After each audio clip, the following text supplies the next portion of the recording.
Welcome to the Deep Dive. We take a single compelling source, and today that's the motivational YouTube video, Find Your Purpose, Best Motivational Video for 2024 Goalcast. And we really unpack it to give you the core insights. Think of it as, well, your accelerated path to understanding what really matters from this specific piece of content. Yeah, exactly. And our mission today really is to explore the different angles this video presents on that fundamental human quest. Finding purpose. Right. It gets into navigating, unexpected shifts in life, career changes, grappling with societal expectations, which is a big one, Cute. overcoming hurdles, and really just understanding what resonates with you personally. We'll look at career pivots, external pressures, resilience, and that whole journey of self-discovery. Okay, let's dive in. Okay. So the video kicks off by kind of challenging some of those unwritten rules we all seem to live by.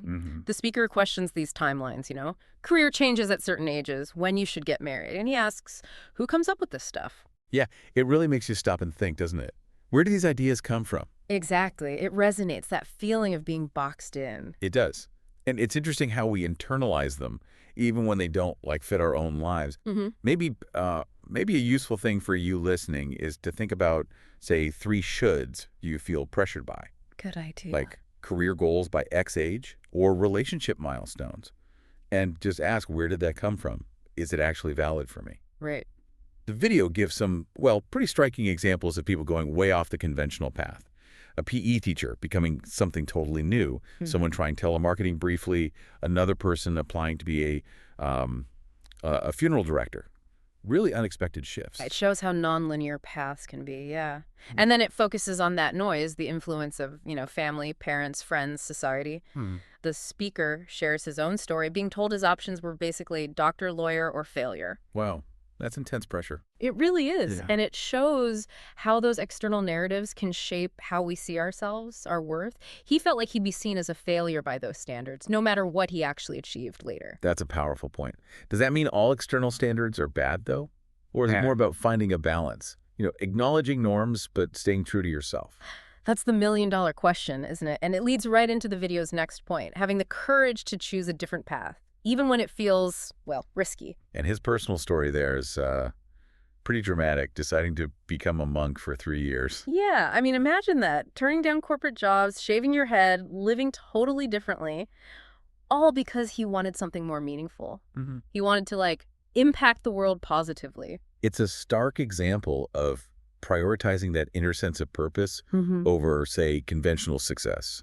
And he's honest about the pushback he got. Oh, yeah. Doubts, negative feedback, people worried he'd never get a job, that he'd be seen as weird, even questioning his communication skills after that. Right, the classic fears. Exactly. It shows that tension between what others fear for you and your own internal conviction.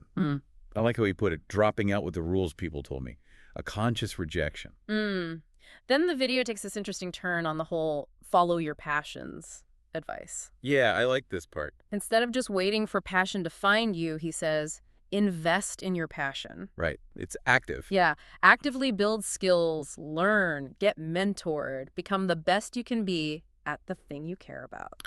That reframing is so important, I think. It takes passion from just being an emotion, something passive, to being about developing real expertise, mastery. Makes sense. How would someone even start that, though? Testing the waters. Well, maybe thinking about small, low-stakes experiments. Try something out. See if that little spark of interest could actually become something you'd want to really invest time and energy into. Good point. And the video also stresses the value of criticism here, that it's actually necessary for growth, for figuring things out about yourself. Definitely. And then there's that line, don't trade who you are for who you think the world needs.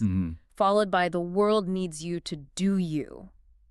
It's a real call for authenticity. It is. And then the conversation shifts quite dramatically with the speaker recounting a near-death experience. Oh, right. The car accident. It's incredibly vivid in the video. It is. The speed, the Dominican Republic setting, losing control, the crash, the injuries he and his friend Kevin had. You really feel the intensity. But what's really striking is his inner monologue during that moment, asking himself, did I even matter? Wow. Heavy stuff. Yeah.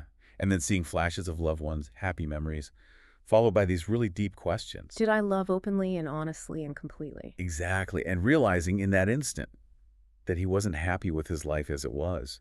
It's such a wake-up call about living authentically now. Absolutely. And that detail about the glint of the moon and the blood, feeling like he got a golden ticket. A second chance. A second chance, yeah. And this sudden, stark awareness of mortality at 19. He calls it mortality motivation. Mortality motivation. Interesting phrase. It's using that awareness of life being finite, not as something scary, but as fuel. Fuel to prioritize what matters, to act with more intention. Getting that perspective so young. Yeah. Wow, he says it drove him ever since. And that naturally leads into talking about intention, about how we evaluate our lives. Living to your questions, he calls it. Yeah. Using those questions from the accident, did I live, did I love, did I matter, as a kind of ongoing checklist. Right, a framework for self-assessment. Yeah. And he links it to Wayne Dyer's ideas about the power of intention, the meaning in every single breath, the potential we have just by being alive. It feels like it's about recognizing life as a gift and then feeling this need to earn that blessing, as he says. Yeah, through contribution, through love. Which then sets up his own story of evolving, right? His changing ideas about success and happiness. It's kind of funny hearing him call himself epically lazy. Yeah. And saying his childhood dream was just being rich with abs. It shows that even people who achieve a lot might start with simpler goals. True. And his first real job was in a tech startup as a copywriter. Driven mostly by that desire to just, grind it out and make money. But then, 8.5 years later, comes the crash. Yeah. Not a car crash this time, but an emotional one. Realizing he was completely miserable, even though he'd achieved financial success. It's that classic lesson, isn't it? Money can't buy happiness. Really hit home for him. It did. And it brought him back to the importance of the questions we ask ourselves. Shifting from, what do I need to do to get rich, to something deeper. Yeah. What would I do and love every single day, even if I were failing at it financially? That's a profound shift. Focuses on the internal experience, the passion, not just the outcome. Exactly. Which then led to Quest Nutrition. It wasn't just about business. It was driven by a real purpose. Right. Addressing the problem of unhealthy eating, which was personal for him because of his family's health issues. His uncle's death really impacted him. It's amazing how a personal concern can fuel such a big mission. And their hiring practices were pretty unusual too, weren't they? Very. In Compton, focusing on attitude, the willingness to bust your ass to change your life, as the video puts it, more than a fancy resume. Hiring former gang members, ex-drug dealers. Yeah, based on the belief that human potential is nearly limitless. It wasn't about who you are today, but who you want to become and what price you're willing to pay to get there. That's inspiring. And the video also quickly lists some benefits of living with purpose. It does. Better sex, better cholesterol, more friends, meaning engagement, happiness. Even living longer. Yeah, potentially increased longevity. It suggests a real tangible link between purpose and a longer, fuller life. Okay, then we get these two stories that really illustrate the points. The first one is about a teacher. Right, the school teacher who was really struggling with a disruptive student, feeling overwhelmed. And the turning point was someone telling her, be a bit bluntly, you are not the key to every door. Which could be discouraging. It could be, but she flipped it. Instead of seeing it as a limitation, she took it as a challenge. Like, okay, then I need to become the key. Wow, so she took action. Totally proactive. Started reading books, taking notes, trying different approaches, running little experiments to understand these kids better. That's incredible dedication, driven by purpose. Exactly. And the result? She became the person everyone went to for help with challenging students. It shows how purpose can push you way outside your comfort zone and lead to real mastery. Amazing story. And the second one hits closer to home for the speaker. It's about his daughter. Yeah, after a tough breakup. And she just wanted her parents to be miserable with her, which is, well, pretty relatable when you're hurting. Very relatable.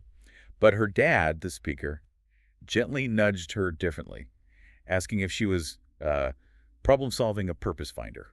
Interesting framing. And he introduced this idea of a life statement. Yes, basically writing down your core values, your principles.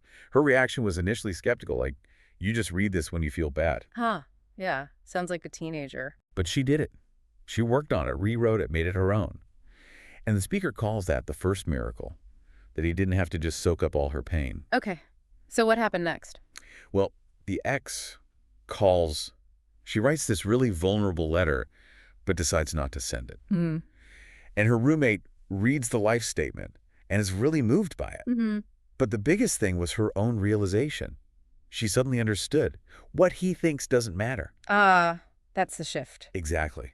moving from needing external validation to finding that strength internally. Locus of control, shifting inward. It's huge. And apparently that clarity, that strength, it spilled over. It positively impacted her career, too.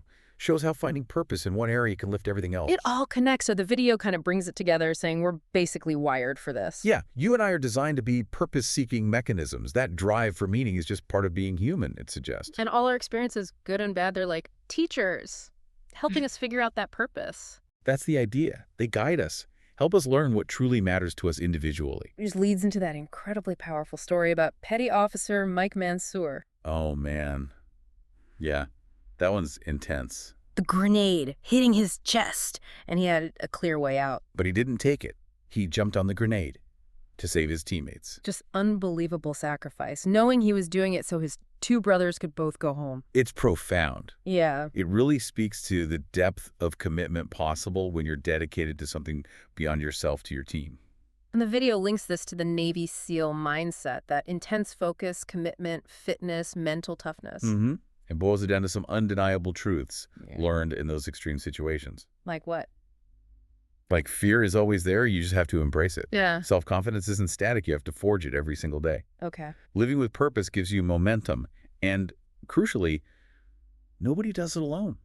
Teamwork is everything, being completely focused together. That willingness to sacrifice for others, it's presented as this incredibly powerful motivator. Adds a whole other layer to purpose. Definitely. And then the video ends with this really direct challenge to the listener. Yeah, it gets right in your face, doesn't it? Are you working on it? Are you working on it right now? Mm-hmm. Did you work on it today? Are you going to go work on it tonight? It's pushing you to take ownership right now. Oh, excuses. Pretty much. And it summarizes those key drivers of commitment. Something that gets you out of bed, faith in something bigger than yourself, and that willingness to sacrifice for others.